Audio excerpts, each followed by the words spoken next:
everybody, my name's AJ Pickett. Welcome to the Mighty Glue Stick once again. And if things are looking and sounding a little bit strange right now, it's because you're inside a gelatinous cube.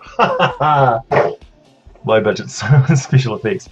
Okay, so gelatinous cubes, oozes in general. I'm surprised I haven't actually covered these before, believe it or not. And I just want to give a shout out to John Wells for making the suggestion. Thank you very much for your comment, John. So gelatinous cubes, most commonly found in subterranean dungeon environments. They, like other oozes, although it doesn't really stipulate this much in the 5th edition, they don't like sunlight. They really don't like it. They stay out of the sun in underground environments or places where they're shielded or shaded. That also means that under heavy jungle canopies you can find oozes and things moving around in the undergrowth. That's quite likely. Anywhere where there's a plentiful source of food, you're quite likely to find one of these opportunistic, very primitive, predatory beasties. So in the case of the gelatinous cube, they are transparent, and that clues you into what they're actually made out of. They're not one organism, they are many organisms, all meshed together. They're all transparent, and they have individual cells. So they're like many amoeba, which are all clustered together and operate as one. As such, it doesn't have a nervous system per se. It can't be charmed or intimidated or confused or illusions and things that rely on sight or sound don't really work.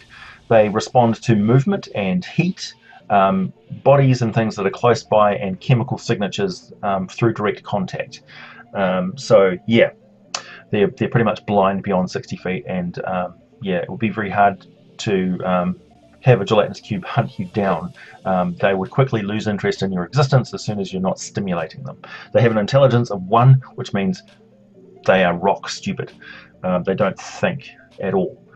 They just basically react to whatever's going on around them. They have a wisdom of 6, which means that they are smart enough to not move into an environment that will kill them, such as going under a heavy washing of water and things that will destabilize their acidic nature, or going directly into fire, or moving into sunlight and things like that, or going over the edge of a cliff and falling to their doom.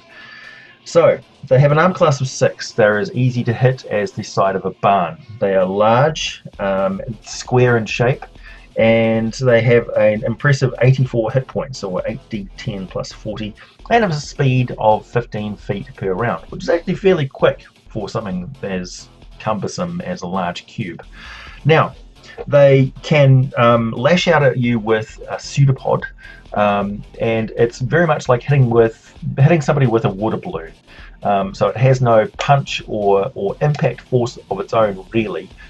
But what it does have is a splosh of concentrated acid, organic acid, that will immediately set to burning through your tissue, reacting and oxidizing your hair and your cloth and things like that. It would have a very hard time getting through metal, take a long time to erode some metal. So generally speaking, if a gelatinous cube has made a meal of tool-using humanoids, you're going to see bits of trinkets and things, and a few remnant hard chunks of pelvis and skull, a little bit of femur and things like that left over. The hard to eat teeth and things, the hard to chew through bits that don't dissolve in acid so quickly. But that will eventually sift those down to the bottom and just leave them behind, out of their body, and they'll just carry on moving. So they constantly patrol around looking for sources of food. Their mobility is both a boon in that they can move out of their environment and look for food, and it's also a curse because that metabolic requirement for food is quite strong compared to other basically multicellular basic organisms like this.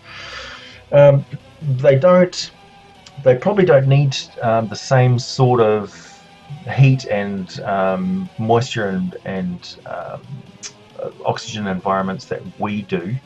They might be able to exist in a fairly toxic environment. It's up to you. Or perhaps they only exist in very specific environments with a specific humidity and things like that. Otherwise they would quickly shrivel up and die outside of that specific terrain that they've evolved in. I would like to think that the gelatinous cube that you see of huge size in a dungeon environment is actually the end of their life cycle. That's the full grown. So they, like a fish growing to the edge of its tank, the gelatinous cube actually starts out as like a little Roomba-sized jelly, which can move around very slowly on the ground, like a jellyfish on land, if you can imagine that. So you can step on it and like, wow, you've just stood on some acidic stuff which is chewing into your boot, or barefoot if you're like a halfling or something. Youch! You just stood on a little pool of acid that's like greedily eating away at your foot and like hunting after you. And just like a sticks on you and starts to slop up your leg like the blob from that movie. So yeah, ouch. And you can have all sorts of different forms that this thing takes. So maybe it starts off as a sheet against a surface, and then it will grow out from that like a growth, or like the little Roomba things, or maybe a little round ball that can actually move and bounce down stairs and things like that, and occasionally stick to surfaces and roll up them. And then it grows to such a size that a square cube is really the most reasonable form for this thing to be in. But perhaps if they're in a completely open environment, they wouldn't be a cube.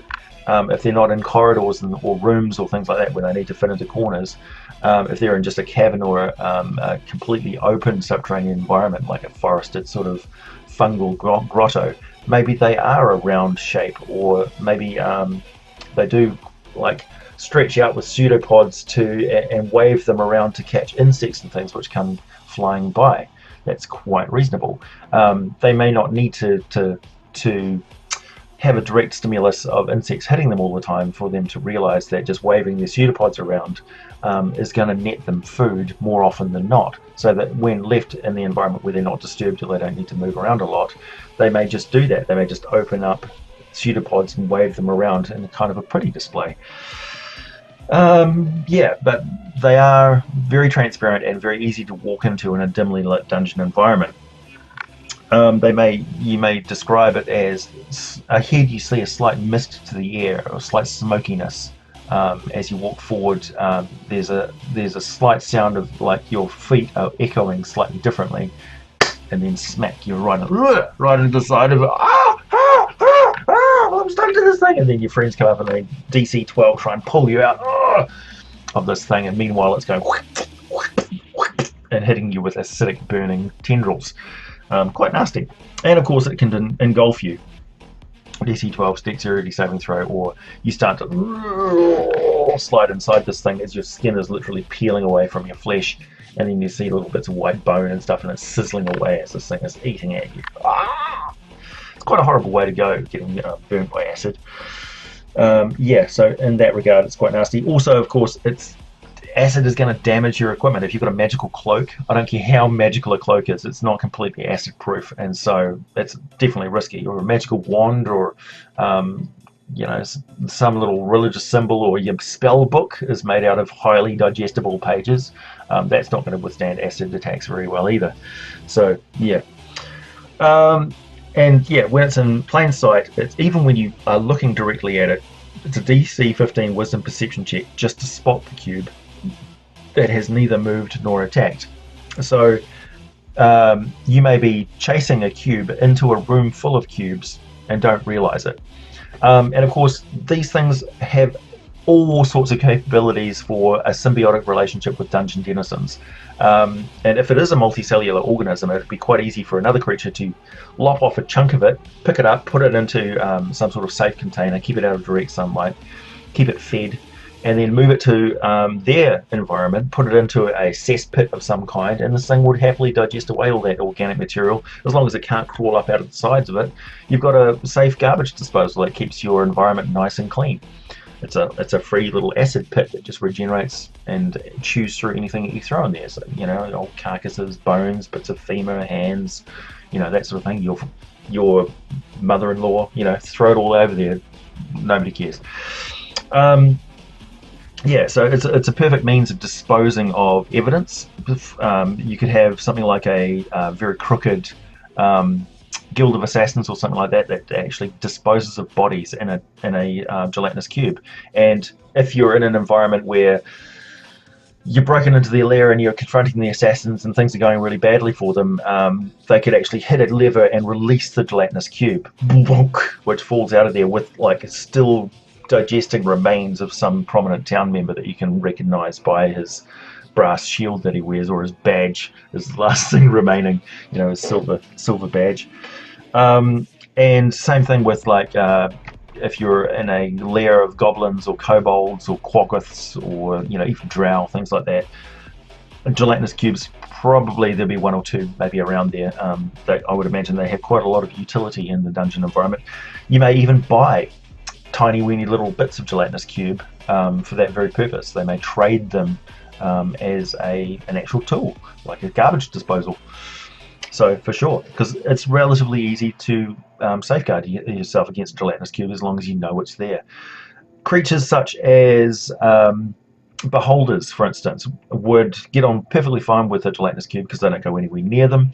They don't set off the gelatinous cube's predatory nature because they don't stimulate them in any way, because the beholders just float around. So unless they're disturbing the air directly next to a gelatinous cube, it's not going to have any reason to attack a beholder. Beholders, of course, you'd imagine, are quite sloppy eaters, having a large maw and no hands, aside from having telekinesis to move things around. They're probably slopping crap all over the floor all the time, and it'll be a source of pride to keep it relatively clean. So they'll probably keep a small amount of gelatinous cubes around just to keep the place hoovered. Classic trap creature. I can't think of anything worse than a wall giving way and an avalanche of gelatinous cubes coming at you. Not only because it's a terrifying prospect, but also because it would be hard to see them coming at you in the first place. It's like, well, I suppose they're moving, so you'd see this transparent wall of blocks coming at you, and then as you smell the acidic tinge in the air, you'd be like, cubes, and just start running away from them as fast as you possibly can. Yeah, that's terrifying.